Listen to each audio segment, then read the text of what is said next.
The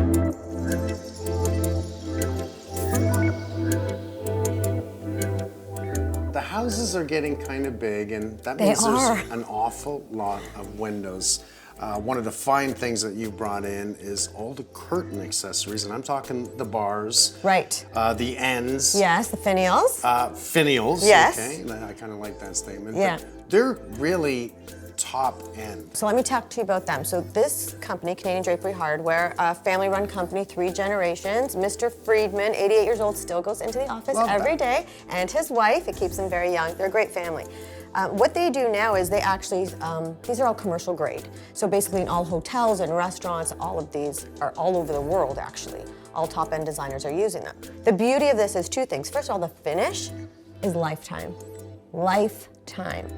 For the rest of your life, this, if it's chrome, it's gonna stay that way. That's huge in the industry. This is the difference, and I've been looking. Yeah. This is the difference between going to a big box store. Right, Or, and remember the telescopic rods that everybody has, right? They're terrible. This makes the difference. If you're going to spend your money right. Make it last forever and not have to change it. And they're not super expensive, but you know, they are the higher end of the drapery world. I love how you've hooked yourself up with all the best of the best, and there's nothing cheap. And you know, people think that, oh, that's way too much money. Exactly. You do get what you pay for in this world, and if you put your money out right the first time, it lasts a lifetime. That's exactly what I try and teach all my clients. Well, I'd like to thank them for helping us. Thanks, man. And helping other families, because that's what we do. 100%, yeah.